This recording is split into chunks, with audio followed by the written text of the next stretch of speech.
evening, everyone. Welcome to our presentation.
In the darkness before dawn in spring of 2014, I, Dr. Matthew Zarzechny, of the Department of History here at John Carroll University, accompanied a team of JCU students in an investigation of one of Ohio's most infamous locations, the Ohio State Reformatory in Mansfield. Many members of our group that accompanied us on this investigation had first joined the group back in autumn of 2013. It was then about a year ago that group president Eugene Claridge and financial officer Raymond Kama met with me in October of 2013 to propose forming a student organization dedicated to learning more about the paranormal rather than focusing on achieving ratings for some TV show for entertainment. Within a few months, our membership swelled to about 25 students.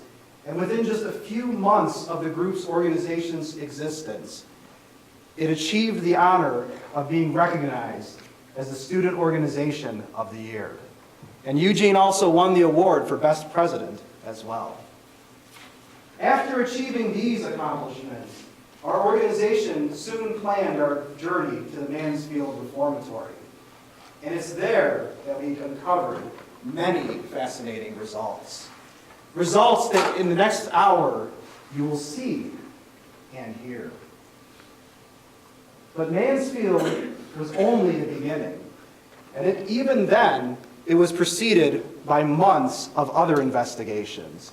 Other investigations that go back even before October of 2013. Our story begins in the battlefields of Gettysburg, Pennsylvania. Ray Kama and I took a history course with Dr. Vrila Janis, who's here with us this evening, in which we learned a little bit more about the history firsthand of the Battle of Gettysburg. Before we left, Ray and I decided to go to the library and gather a few pieces of equipment because we want to do our own mini paranormal investigation. Gettysburg, Pennsylvania is reported as one of the most haunted places in the United States of America. Considering the fact over 51,000 men were killed or wounded in 3 days in 1863, it's no wonder why this claim exists. So we went out at night and we decided to take a few pictures near the wheat field and the peach orchard.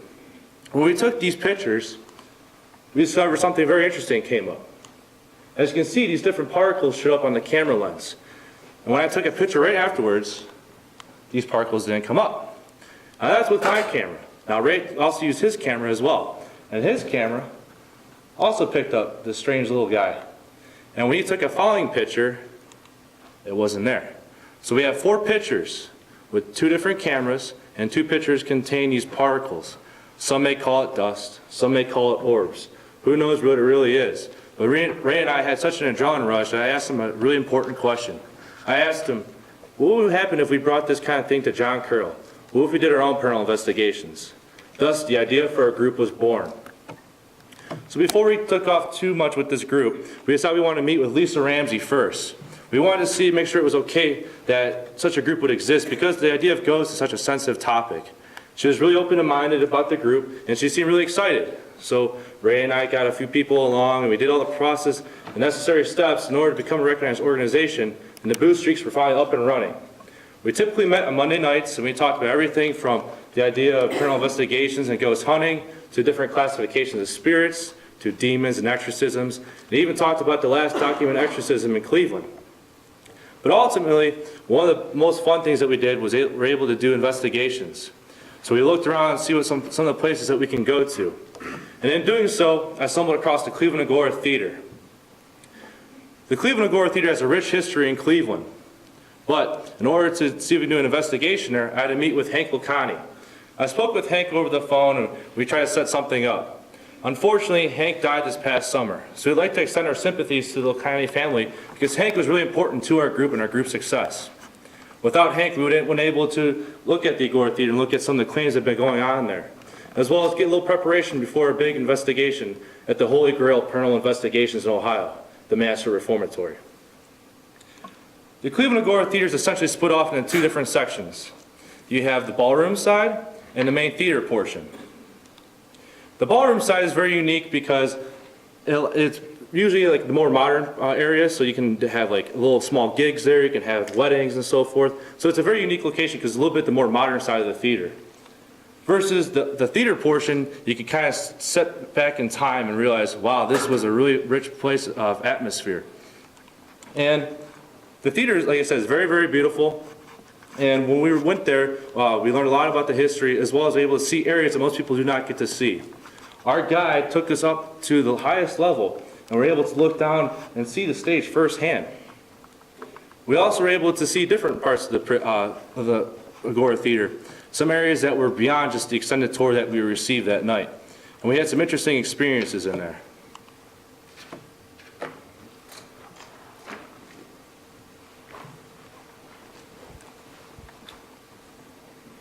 Hello, my name is Ray Kama, as Dr. Z and Gene mentioned. I'm a financial officer. I'm the guy who kind of runs our bank account. We go to budget board meetings so we can request money so we can go on all these investigations. I'm also the guy to talk to if we're looking for t-shirts too. So our first ever investigation was at Cleveland Agora Theater. And you know, when we first got there, we took our tour, did everything, learned about the history, and then we got right into the investigation. And I would say about an hour, 45 minutes into the investigation, we decided to really get serious, turn off all the lights, and get into our business. So about 5 of us, myself, Gene, Dante, Mike, and Lino, went into the basement, which was behind the main stage. Everyone else, which was a couple, like 3 or 4, 5 other people, went up into the main seating area. So we were pretty far apart from each other. But when we went in, we decided to do our first EVP session, where we would turn on voice recorders and ask questions, see if we can get any responses from the paranormal or spirits or anything that might be there.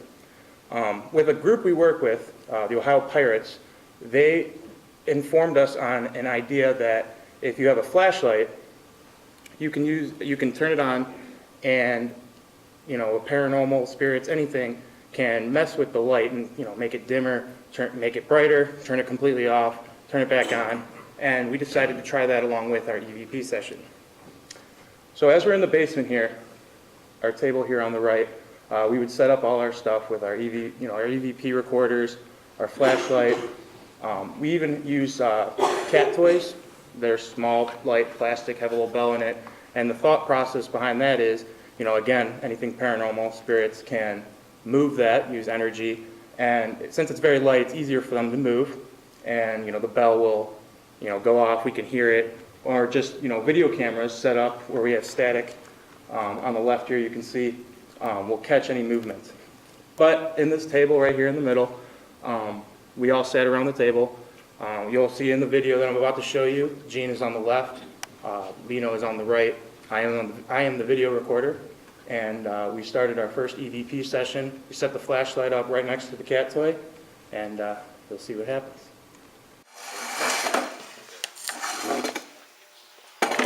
Who's got an audio recorder? You got an audio recorder? Audio recorder? Yes, we're gonna record this too.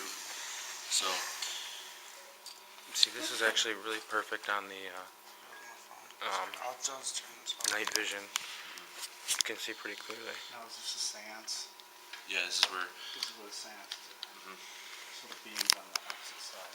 correct. Alright,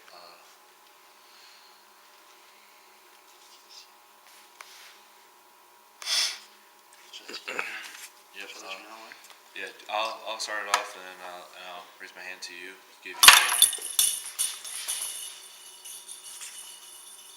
Well, did you get that? yeah. Well, let's start. That guy gave me the chills.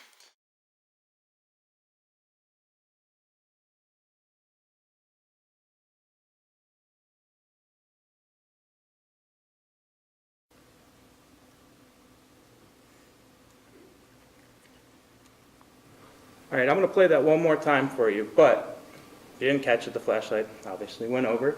And what we found very interesting about this is a few things. If you noticed, and when we went in slow-mo, we had a red circle that captured what we believe are orbs. This one was a very quick-moving, bright white light. Kind of shows up out of nowhere, then disappears real quick, swings around to the right side. A little bit afterwards, Gene will raise his hand. We're getting ready. Lino puts down the audio recorder, and the flashlight starts to go. What we do notice is that beforehand we established that we wanted to not touch the table as much as possible, just in case, anything moves. We don't want it to be mistaken for us. You do notice that we do have our hands on the table a little bit, and things like that. But we, take our hands off, keep our feet away from the table, and Lino puts down the voice recorder very gently.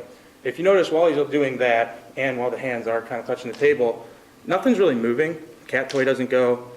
The flashlight doesn't really move. Right up until just kind of randomly, right after the orb, it starts to move. If you notice as well, the cat toy doesn't move at all.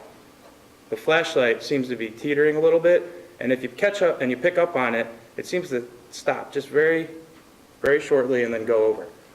So I'm going to play it one more time, see if you can pick up on that.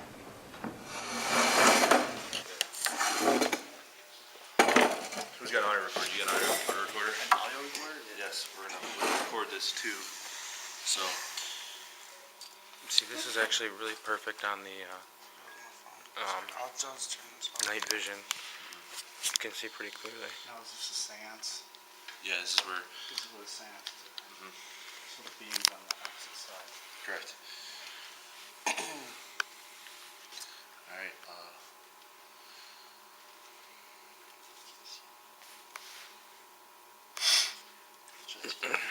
yep, yeah, I'll start it off and then I'll raise my hand to you, give you, Well, did you get that? yeah. Well, let's start. That guy gave me the chills.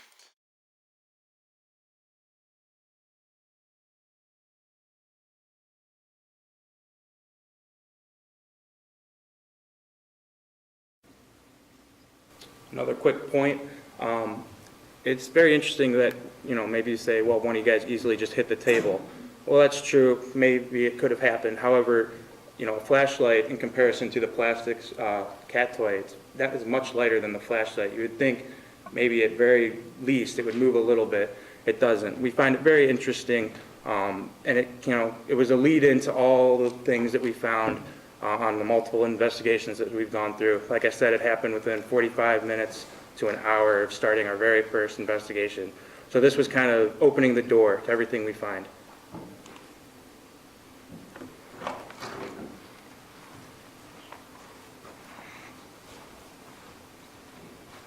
All right, hi everybody. I'm Aaron Barna.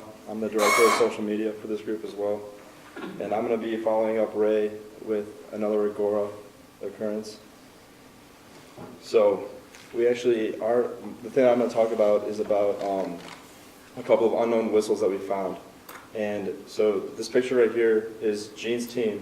While they were in the basement, my team is up in the top balcony, and we heard some unknown whistles, and Gene's group was down in the basement, so it couldn't have been them. And I was with my group, and I knew nobody was whistling because we were performing an EVP. So this just shows like where Gene's group is. Then this is showing where Gene's group is coming up from the basement over here on the right side.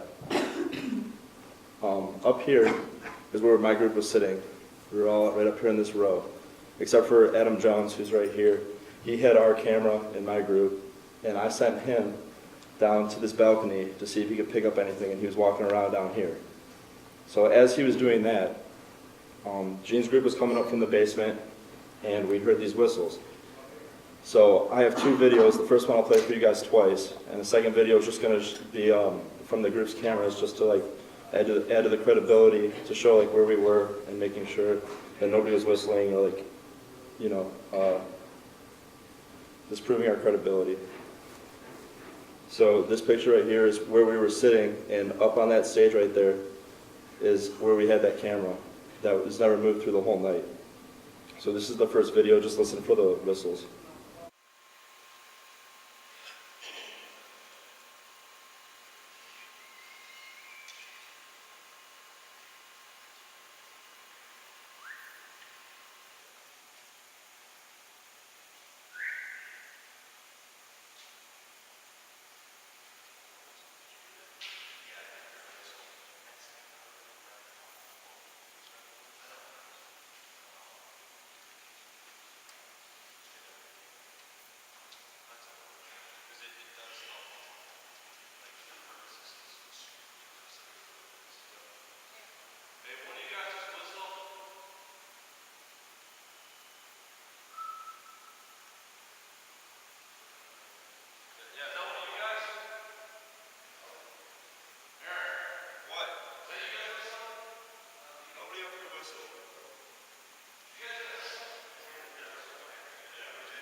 Okay, so that part right there that said Jonesy's whistle, that was because Jones heard Gene ask the question.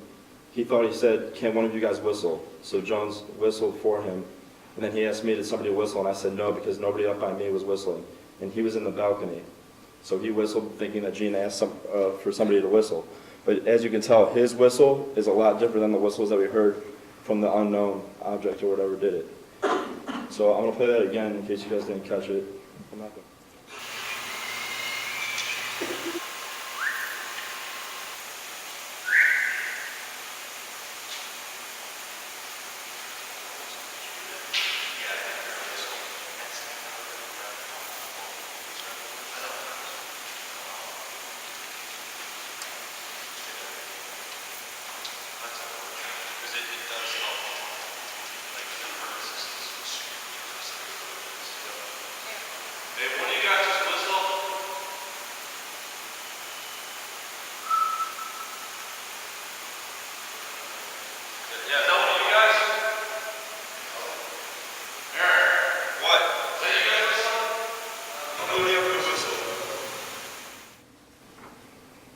Okay. So here's the second video, just showing where everybody was. Yeah, I did hear a whistle. Next time, I would recommend walkie-talkies for everyone. I know, the problem is we were supposed to get them this. They never came in.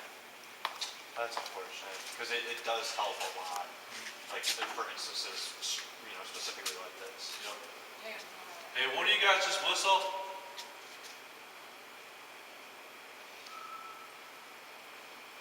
Is that one of them?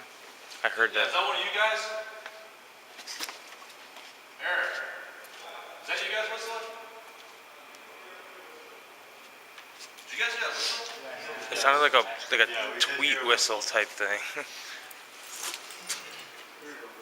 The first one was different from the second one, though.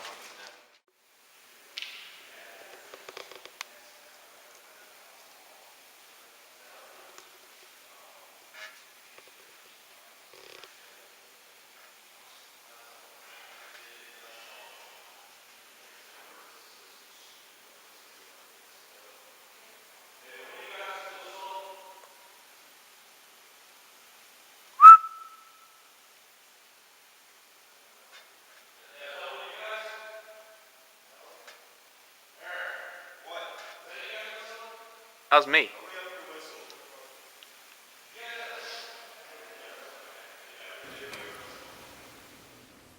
So just showing that video just adds to the credibility. Obviously that whistle that Jones made was a lot more decisive on that camera, and he said it was him, and it sounded a lot different than the unknown whistles. So with that, that was only the second happening that we found at the Agora, and the last one was with Jonesy with an apparition.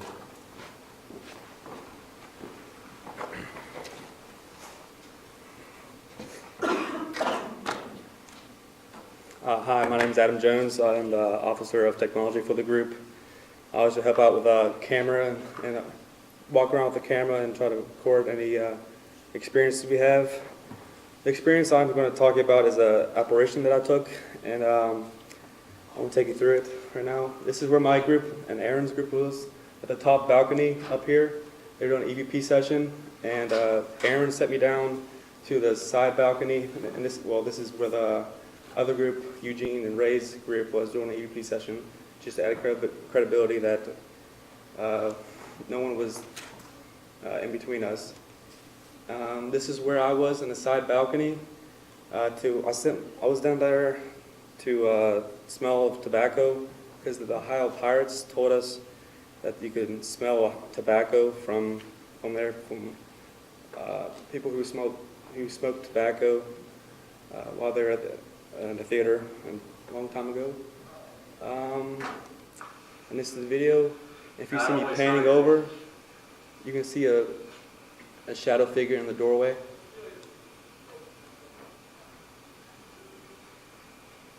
We'll play it again so you can see it. I don't really smell anything. See, I was smelling for tobacco. I didn't smell anything, so I panned over. So you can see a head, shoulders, and torso.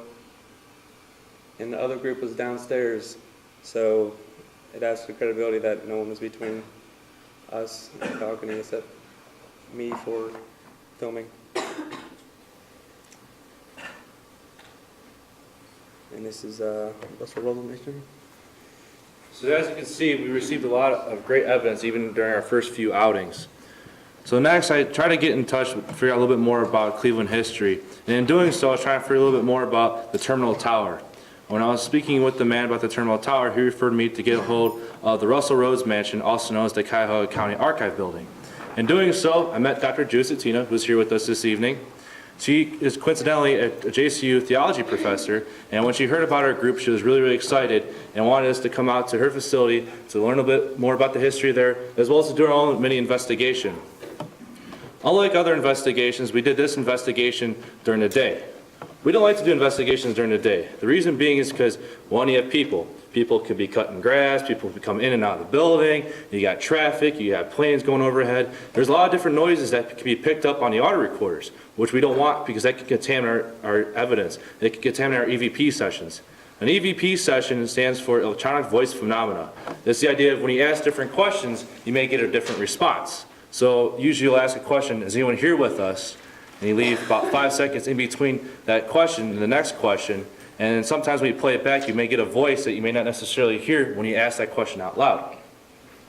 The second reason I like to do paranormal investigations during the day is because we want to control lighting. As you saw with the Agora Theater with the Shadow Man, it's really important to control who's producing what shadows because it may be your own, or if you limit it to where the light is in an area, you may get a shadow man like you guys just experienced.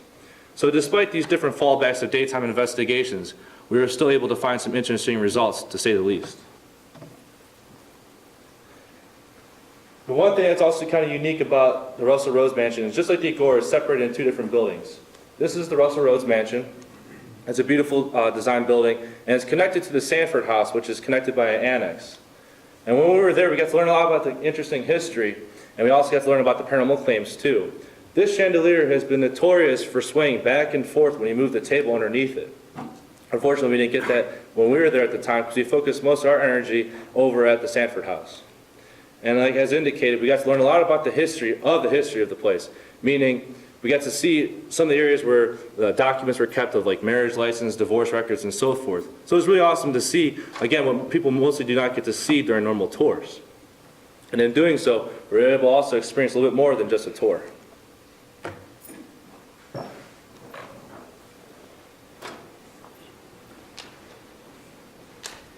Hi everyone, my name is Katie Wilczewski and I'm involved with advertising for the group.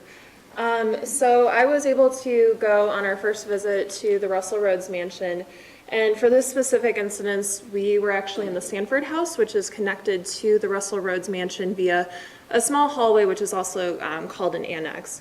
So basically what happened is we climbed up to the attic space, and it was myself, Jean, Ray, and Alyssa who were together as a group on this investigation.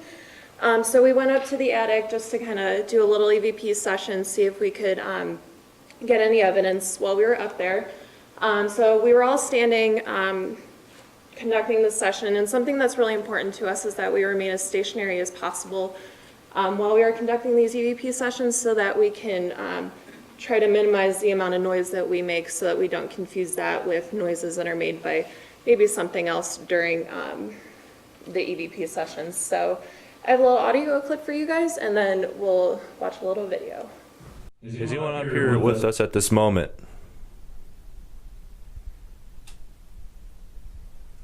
Can you tell us your name?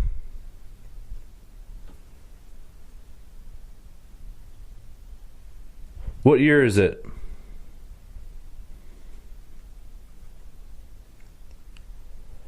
Did you live in this house? Is anyone up here with us at this moment?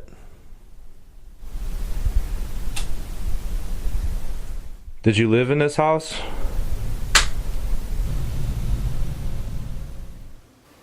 So as you could hear in the video, we got taps. There's a lot of different kinds of noise responses you can get. You can get voices, you can get taps, you can get whooshes.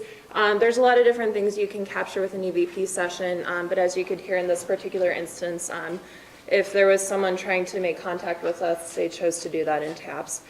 So I'm going to show you a little video now, and that was basically going to show you guys what was happening just in a visual form, and you'll see me react, and you may see something else as well.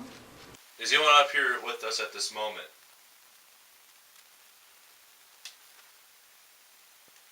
Can you tell us your name?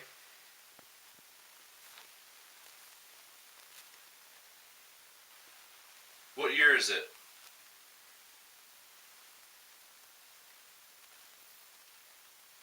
Did you live in this house?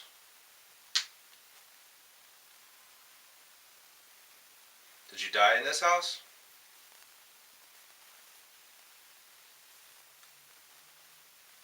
What is the name of the current president of the United States?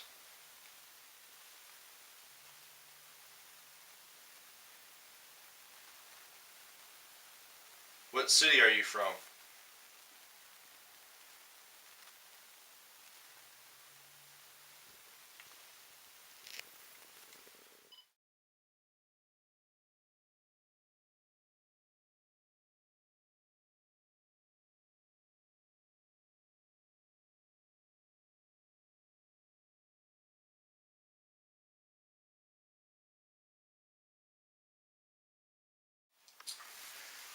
Is anyone up here with us at this moment?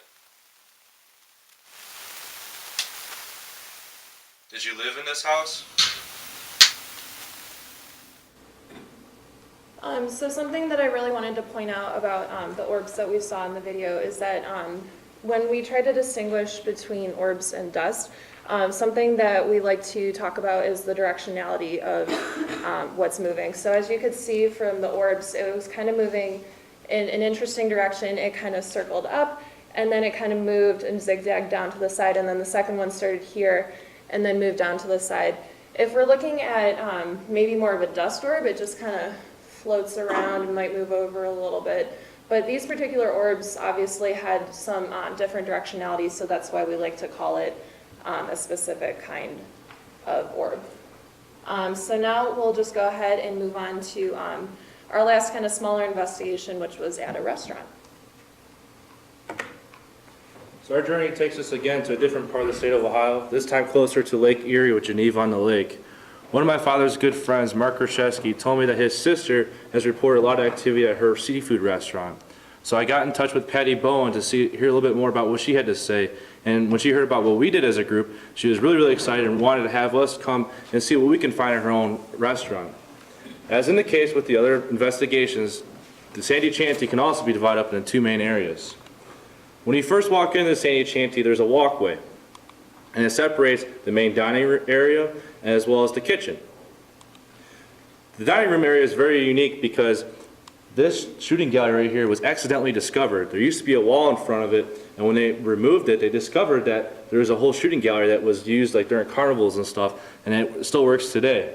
There's a lot of activity reported near the bar, but during our investigation, our biggest findings came from the kitchen. There's a lot of different reports from the kitchen of a little like nuisance activity, but we found that night is a little bit some more truth to those particular claims.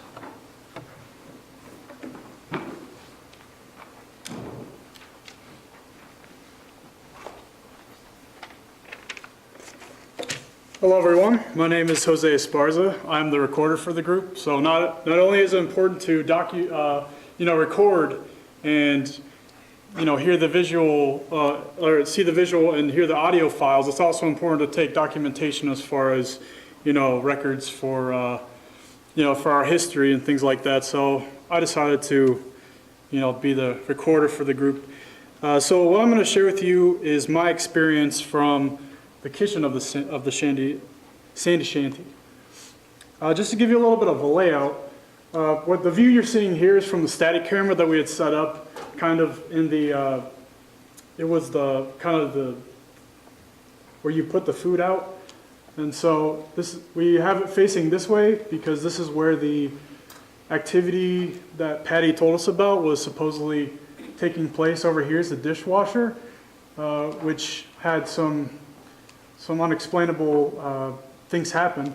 And then over here is the freezer.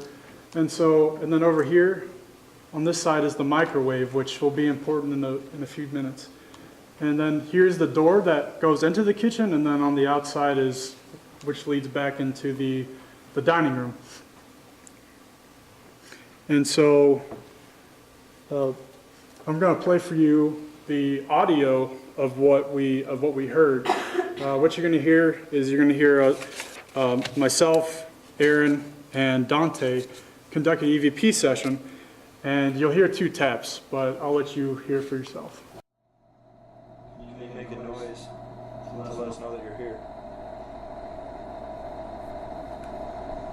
Come on. Don't be shy.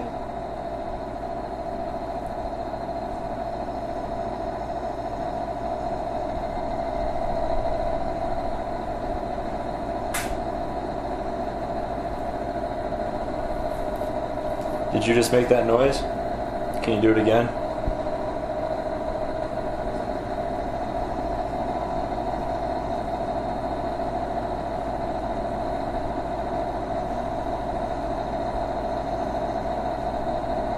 Come on.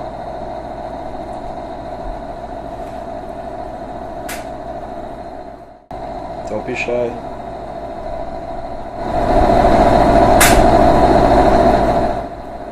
Can you do it again?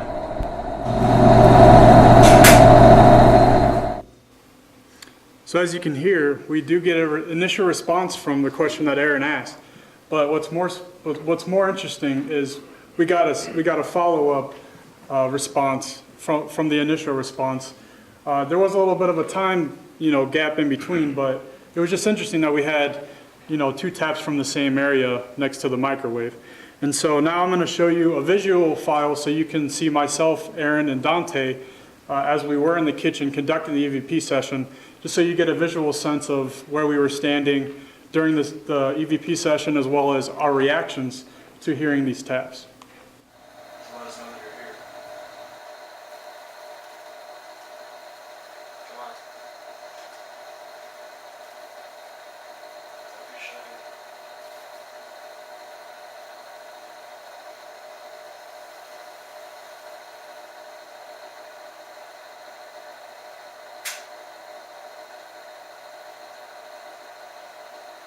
Did you just make that noise?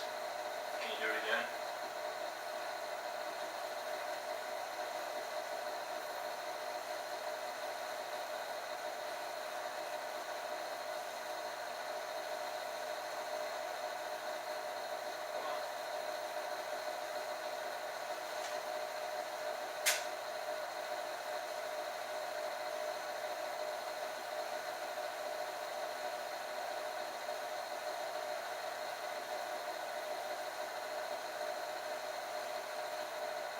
Go ahead and tap on the counter again.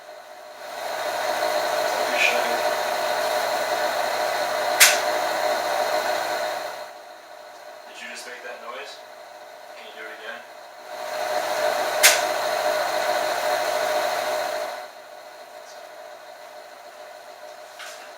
It was over here, right? Yeah. Oh, I thought it was back there. Really? Was it behind you? No, I heard it right here. Yeah, By, something like like that. by this microwave. I guess Yeah, that's what it was. something like that, right? Yeah. Yeah, you weren't moving. I was over here. Like, there's no way this thing could fucking, unless I turn my hand over here.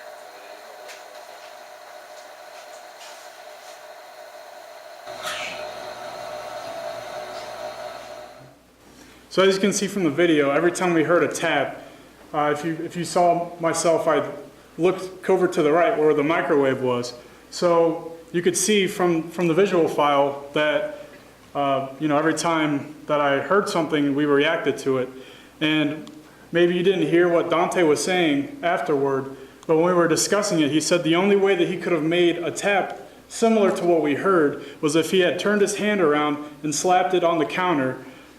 And we were all standing facing each other, so there was no way that he could have done that without us, knowing that he had done it. So that just adds to the credibility that not only did we hear it, but we also reacted to it, and so and we couldn't recreate it ourselves, even if we tried, because we would have seen each other.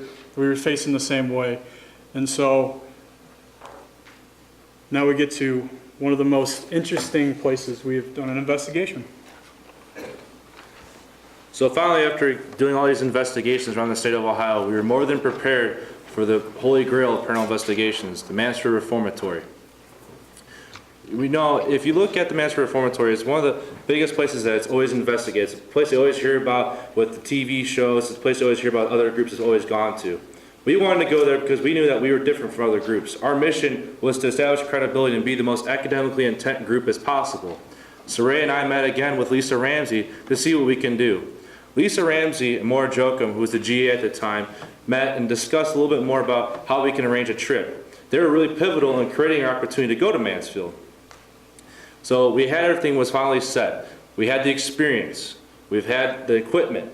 We had the knowledge from the research that we did beforehand. We had further information from the Ohio Pirates and Aero experiences. And we had the game plan. All we needed now was the prison. And when April 17th rolled around, we were finally able to go there. The Ohio State Reformatory is the biggest place that we've ever conducted an investigation at. As you can see, it has both a beautiful exterior as well as interior. One of the things that's really unique about the Ohio State Reformatory is that it was a location of many films, including Shawshank Redemption. A lot of the set pieces that were used in that movie can still be seen today. For example, this is the warden's office that was used during the movie. And if you also can recall, this is from Morgan Freeman's character when he wrote up on top of the banister at the end of the movie. So while we were there, Scott took us around. We were able to learn a lot about the dark history and learn a lot about the location and its activities. But again, when the investigation started and the lights finally turned off, I don't think we were really prepared for what we discovered that night.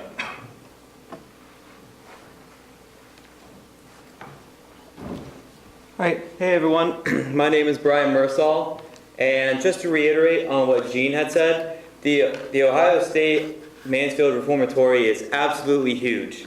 And to accommodate for this, we broke our team up into 2 groups to cover more ground and reduce the sound contamination between the groups. So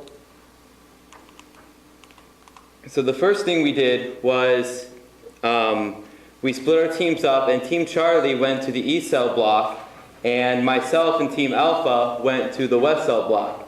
And while in the west cell block, we did our first EVP session, and it was a really great one because it kickstarted our entire investigation.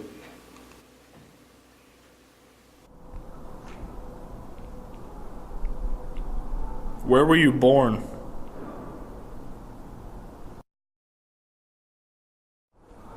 Do you know what year it is?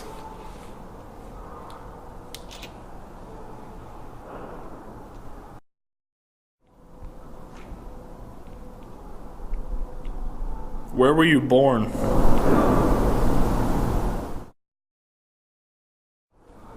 Do you know what year it is?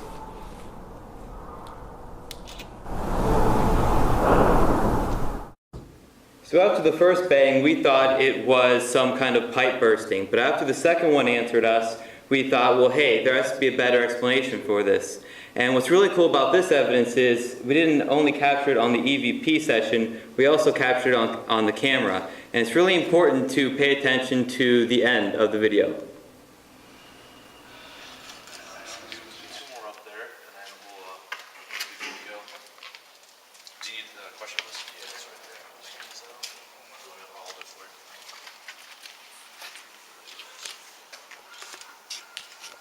Alright, you guys ready? Yeah, it sounded like geese, man. Alright, hello everyone. We are from John Carroll University. My name is Gene. I have brought a few friends. We'd like to get to know you guys, hear your stories, hear a little bit about you. We're going to try to communicate with you guys using an audio recorder device. So we'd like to know who you guys are, and we'd like to work with you guys a little bit more. Yeah, we are too. So we're going to do one right now. I'll tell you when we're done. All right. They're going to do an EVP session as well. So, all right. So here's your chance. We're going to talk to you. So let's hear what you have to say. Is there anyone here who would like to speak with us? I know. Sorry. What is your name?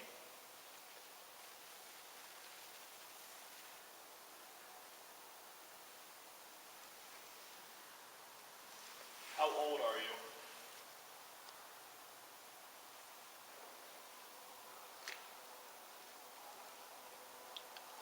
Where were you born?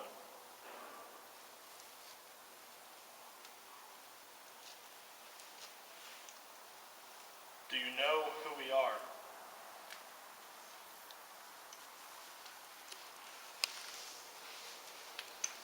How do you feel about us being here?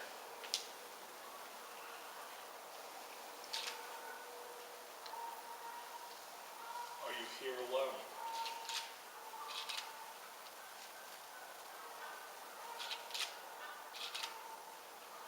Do you know what year it is?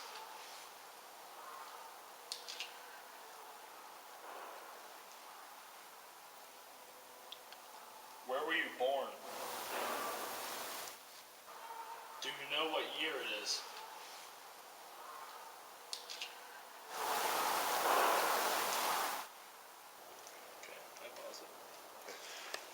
I think I did hear those bangs over there. It was weird because.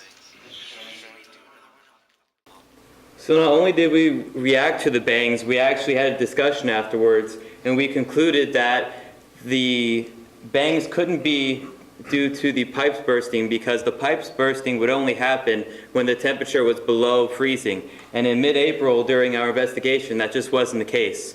And afterwards, we radioed into Team Charlie to see if they had made or heard the bangs, and they had not. And even though this piece of evidence is very significant. It wasn't the only one that we found during the Mansfield Reformatory. Hi guys, I'm Madison. I was also a part of Team Alpha during the Mansfield investigation. And after our first EVP session with those results, we actually went upstairs in the West Cell Block to explore further. So here's a picture of upstairs in the West Cell Block. And an interesting thing about the difference between the East and West Cell Block is that you can actually see that the railings here don't go all the way up. And people or prisoners used to jump over the edge or hang themselves to try and lessen their sentencing. So in the East Cell Block, the railings actually go all the way up to the ceiling. So for those of you who have never been to the Ohio State Reformatory, that's how you can tell the difference between the two cell blocks. So after we investigated upstairs, we were on our way out to other parts of the building, and we decided to leave an audio recorder on the ground level because none of the teams are going to be back there for the rest of the night. And we actually found something pretty interesting.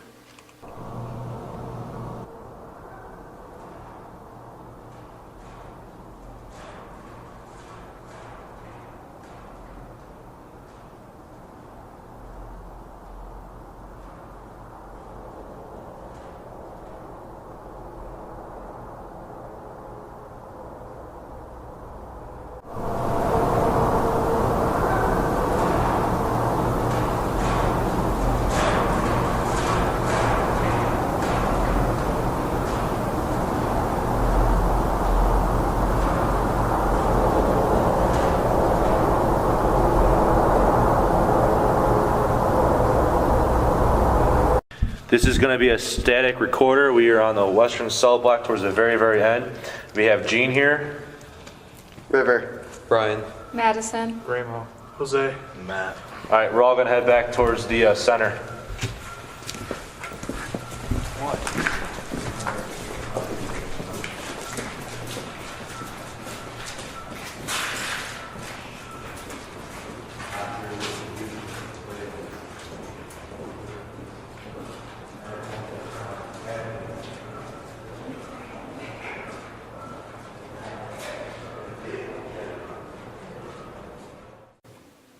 So the cool thing about these shuffling noises that we heard that night was at the time they were recorded, Team Alpha was in the warden's office and Team Charlie was in the chapel.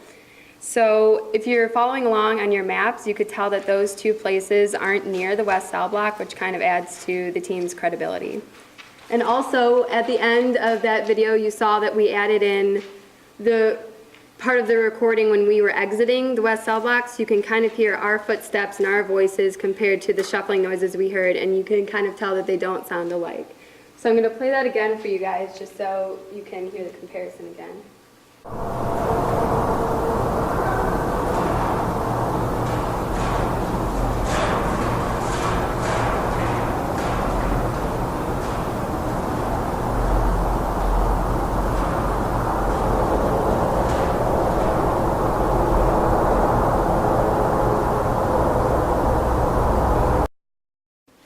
So aside from the shuffling noises and the bangs in the West Cell Block, our team also found some pretty cool things in the East Cell Block as well.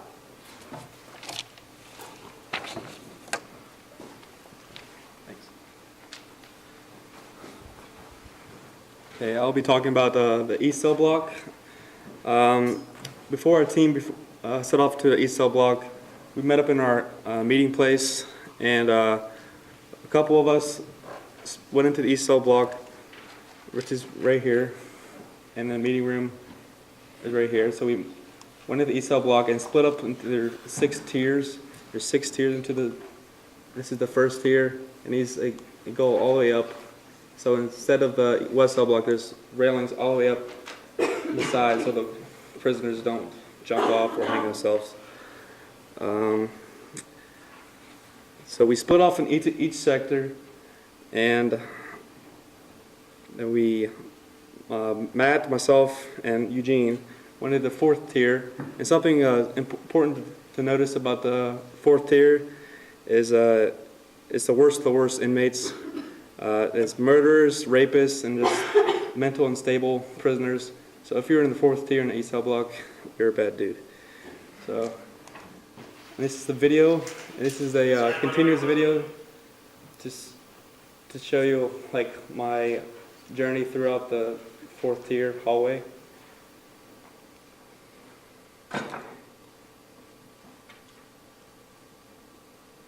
We didn't want to cut this up so you can see like what was my journey throughout this hallway, and as we were walking throughout the hallway, like the feeling of being watched was very evident, and like your hair on the back of your neck was standing up and all that.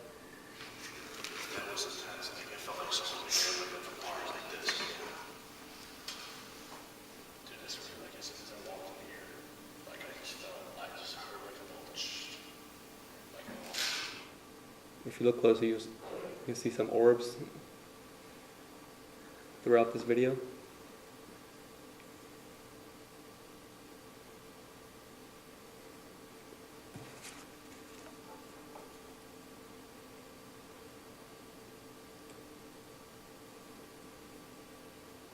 And later you can see I go into a cell 15, I go sit in there, and that's because you can see an orb strike up on my shoulder right here.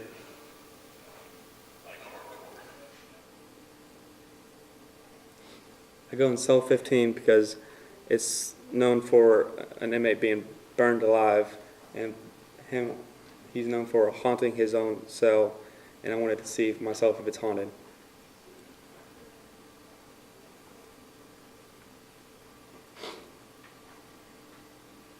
So if you look in the left-hand corner, you see some orbs dance around.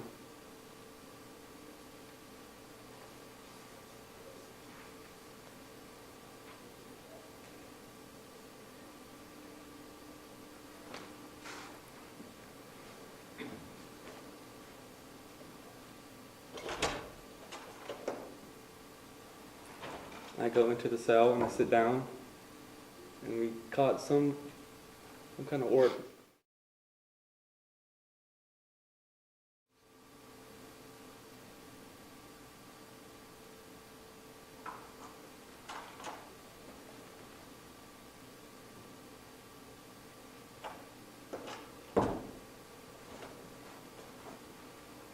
These are the replays of the orbs. We did not see them the first time.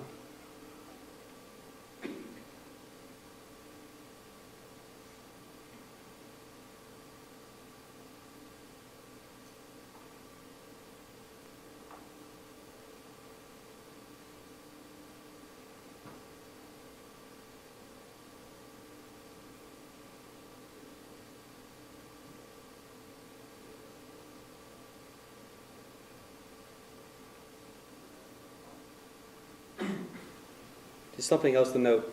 As soon as that orb raced into the cell, my hand started getting cold, which is a sign for paranormal activity, or like a spirit being close to you. The temperature drops, which is why we have a millimeter, just measures the temperature along with other things.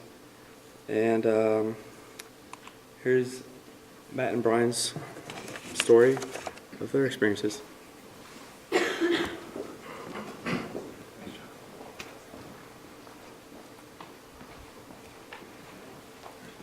Alright guys, as Adam was telling you, that was actually the first time we head up to East cell block. So here's the map again, and basically because we got a good amount of activity, and as Gene was telling you, you know, it just feels very weird.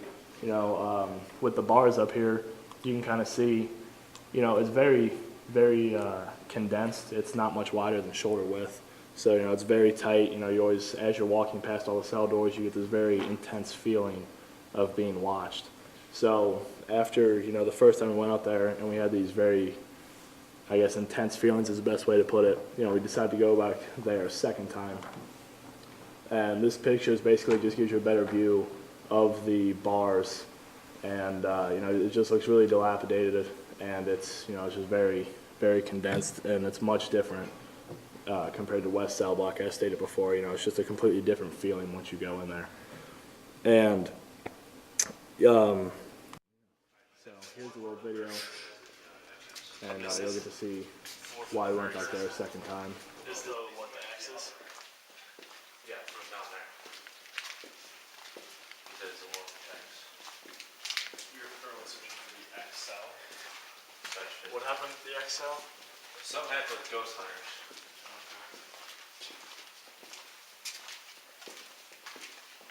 You're currently on cell 15. I'm gonna kill my lead. Keep mine on? Yeah, I'm keeping mine on too. It's 15 right here. Cell 15, pass it down. That's the right one. Yeah. Correct me on that? Yeah. No. Just in case. Hey. Is it on it? Clearly it is. Alright, now let's go. Might be like, what's that? Yeah. Everywhere we go, come out, right? I have a flashlight right here. Hey, Jonesy. Is there anybody here with us? This is exactly what it did up in the Jesus room. Yep. Matt's light is flickering. Can we get 2 flickers if you're here with us? Are you doing that? No, I'm not doing a thing. Alright, can you shut that light off all the way for us? I'm getting... Yeah. Can you turn the light on? No, keep it off for a second. Come on, can you shut off the light all the way for us? Come on, we know you can do it. Almost, come on. Come on now. It's picking up speed. Come on, you can shut it off. Come on, go ahead. All the way, come on, you're so close. Come on. Show us how strong you are. Come on. All the way off, come on. You're almost there. Come on, a little bit more. Start it off.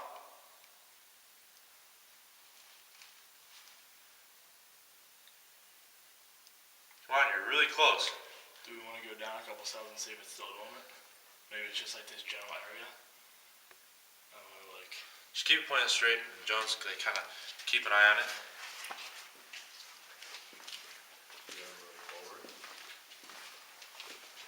Hey, alright, take a good stop and see if it's doing it. It's still doing it, but I think it's slower. Definitely. Yeah, see, it's not going off as much. Definitely slower. What cell were we? Go back. 23. 23? Yeah. 23, 27, 23. Quick stop, see what's going on. Yeah, it's doing, it just did it once. So basically, the crazy thing about that is, as you could tell, the flashlight's flickering at a pretty constant pace. And towards the end there, I think I said it, is that it kind of picks up a little bit of speed when Gene over there was asking questions, telling it to, use all its power, try to harness some of the energy from the flashlight and try to turn it off. So, it picks up a little bit of speed, and then we were outside of cell 23 when that happened. We walked down, I think it was about cell 26, and then, the flickering got a little slower, and then very slow, and then it just stopped. So it was a very, very weird happening. And actually the really weird thing is that's a military-grade flashlight. It had fresh batteries that I put in right before we left for Mansfield. So it's never happened since then, and it's never happened before that. So that definitely creeped me out and definitely put me on edge. And actually, on our way back, we had walked all the way down East Cell Block, and on our way back, some more interesting things happened.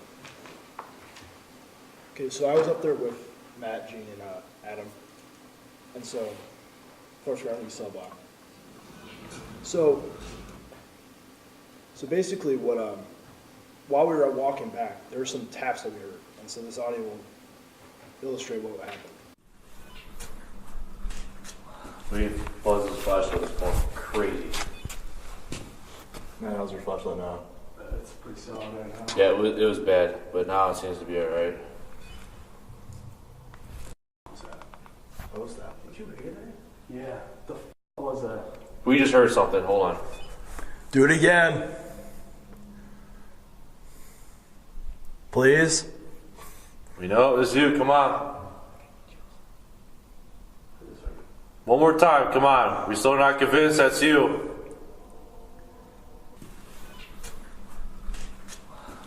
Buzz's flashlight was going crazy. Man, how's your flashlight now? It's pretty solid right now. Yeah, it was bad, but now it seems to be alright. What was that? Did you hear that? Yeah. The was that? We just heard something. Hold on. Do it again. Please. We know it was you. Come on. One more time. Come on. We're still not convinced that's you. So the interesting thing is we all heard the noise, but the camera that was with us did not pick up any of this.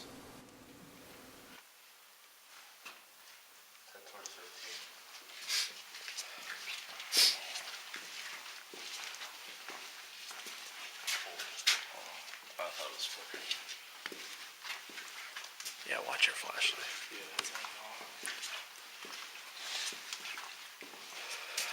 It's 17. Flashlight's still solid. We've buzzed this flashlight going crazy. How's your flashlight now? It's pretty solid right now. Yeah, it was bad, but now it seems to be alright. What was that? What was that? Did you hear that? Yeah. The was that? We just heard something. Hold on. Do it again. Please. We know it was you. Come on. Give me chills. I just heard it. One more time. Come on. We're still not convinced that's you.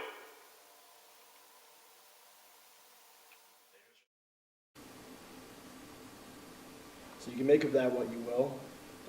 But after we finished our trip back downstairs, Matt had another experience in solitary confinement. So down in Solitary, this is it's definitely a very interesting place. As you can see, it's up here in the left-hand corner compared to East Cell Block where we had been previously. And we had reports from Cell 6 that there was a lot of activity in Cell 6 and Solitary. So we decided to set up a hunting camera and a grid pen, both of which are over there on the table if you want to take a look at that after the presentation. For those of you that don't know, a hunting camera, basically you set it up and it will take videos or it will take pictures when there's movement that goes across from it. And then the grid pen, it just basically emits this huge grid of green dots basically. And if something goes across it, the dots will deform and then the hunting camera will take a picture of it. So this just gives you a better picture of what solitary confinement looks like. It's very dark, there are no windows, and all of these cells were these little individual rooms that had the individual doors right here that you can see, and then actually on the inside of that there were solid doors too. It definitely made you feel like you were alone basically. And so what happens in here is you see another instance that is very... Alright, Hunter's ready? Yep. He's doing a spirit box. Time is 3:47.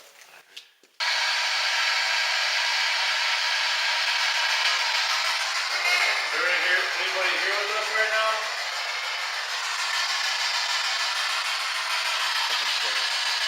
Fucking chair. Oh my god, scares the shit out of me. We know there's a lot of suffering and pain here. We want to help you. Can you hear us?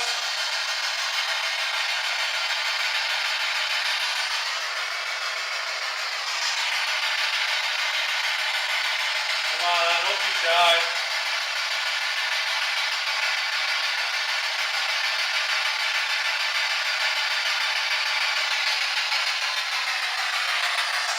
Is that you flickering the light?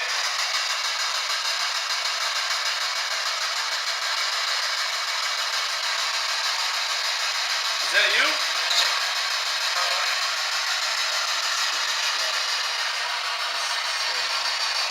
Is that you flickering the light? Can you flicker it really fast twice?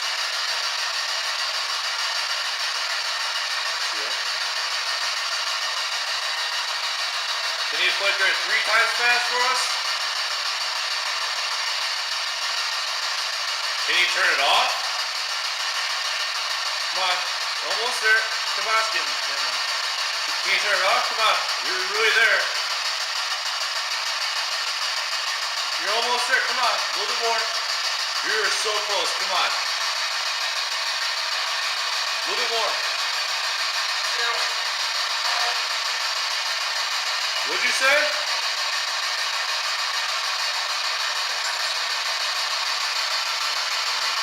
Come on, speak a little slower, okay?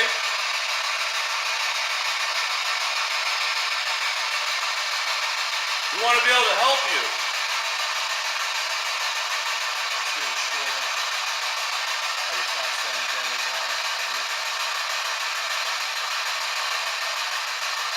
Are you still here with us?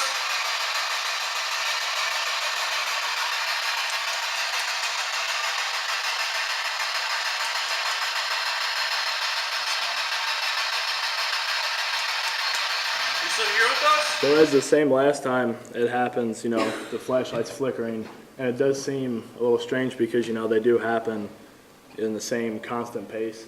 But the weird thing is in the last video and in this one that I just showed you, you know, there's me, I'm smacking the flashlight multiple times just to try to, you know, straighten it out, you know, see if it's just a battery issue, and it still just keeps flickering. And then the spirit box, basically what that does, what you heard was a static.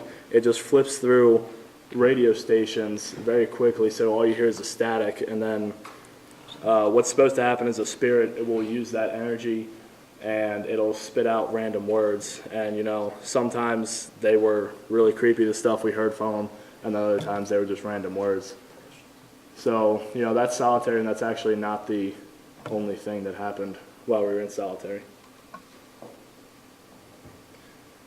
So my experience in solitary confinement was probably the most unique experience I ever had with doing anything with this group. As we indicated, we're still in solitary confinement, which is up here for those that have their maps. And we just gathered our gear, as Matt explained. And I want to point this out, there's only one entrance into solitary confinement, which is also known as the hole. And because of the shape of the rectangle, the entrance would be right here. And you'd be able to see people that would come around because it's only one way in and one way out. When we were in there, we just picked up our gear and we did the EVP session. We got the responses with the flashlight. I asked a question out loud, a question I asked numerous times during an investigation, probably over 100 different times. And what we got scared us, and it really startled me. And this is what we were able to experience. Can you give us a knock? You still here with us?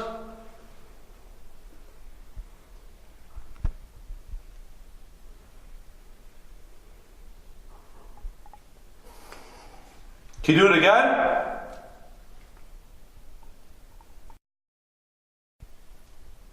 Can you give us a knock? You still here with us?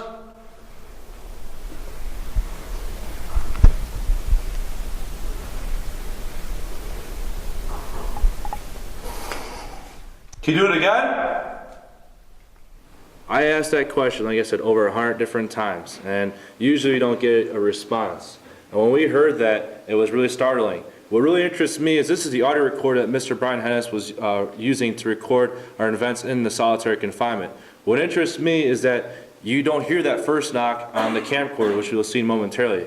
We only hear the double knock, which as you can tell from the audio recording, is what we all react to because that's what really is the thing that scared us and loosed it out to us. So here's the visual file to show just what I'm talking about. Can you give us a knock? You still here with us?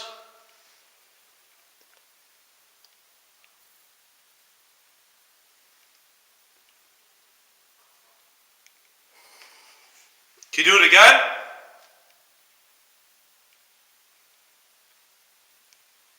Can you give us a knock? You still here with us?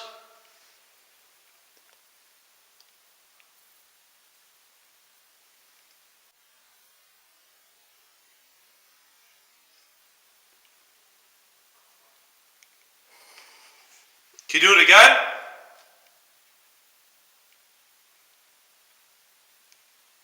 Can you give us a knock? You still here with us?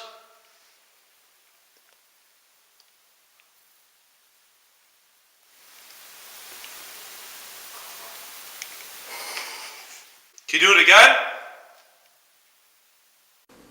So again, I asked this question so many times, and when we heard that response, it was really startling because it was very clear. It wasn't a bang that maybe could have been pipes.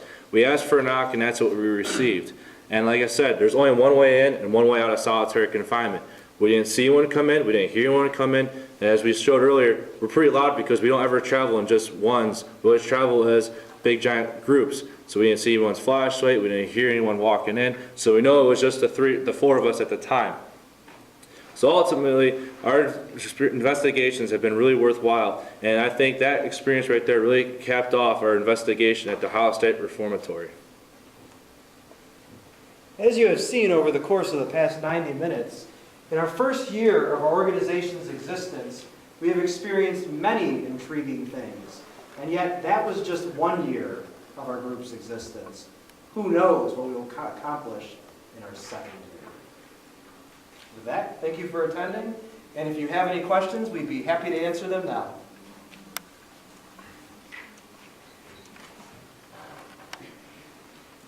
Yes?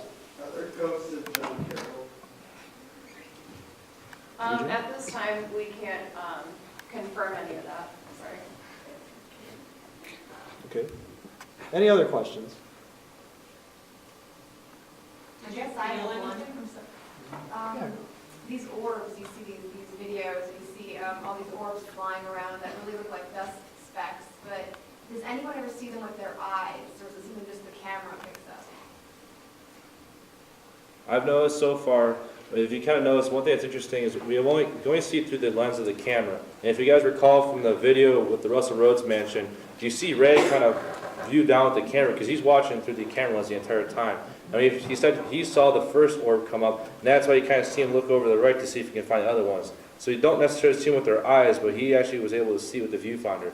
So a lot of times when we actually go back on the evidence, that's when we really discover the orbs, but in some instances we actually caught it through looking in the camera. Thank you for your question. Any other questions for us? Yeah. Do you feel it, or have you felt anything, like cold or a touch, or on any of these investigations? Something that wasn't shown in this presentation.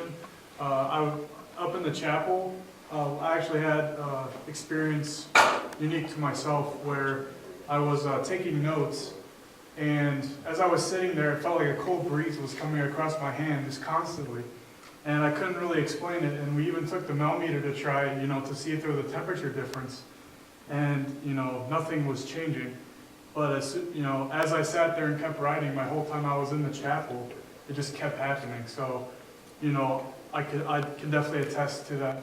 There can be feelings like that where you can feel cold spots and you can feel, the presence of maybe that the spirits have. I don't know if maybe they're trying to connect with you, or they're just trying to let you know that they're present. But I can definitely attest that with my experience that has happened before. So. To also build on top of that too, one of the things we try to do as a group is establish correlations during all our investigations.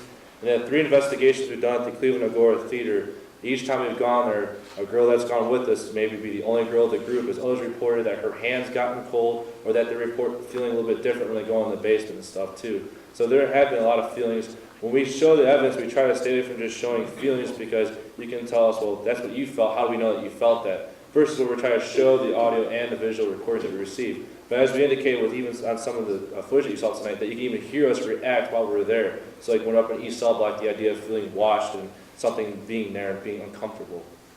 Thank you for your question as well. Where are we going next? The next investigation we have planned is Farnham Manor, and we're also trying to see what we can do in the spring. We'd like to return to the Agora Theater and also the locations up in Geneva on the lake too. Anyone else?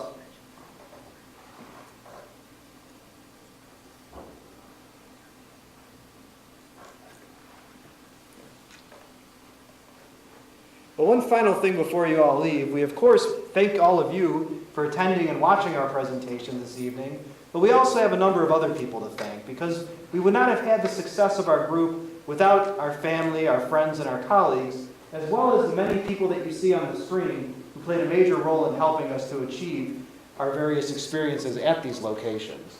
So we give a big shout out, if you will, to all of these individuals that have played a major role in hosting us, in welcoming us to their locations, to helping us organize our investigations as well. Thank you once again.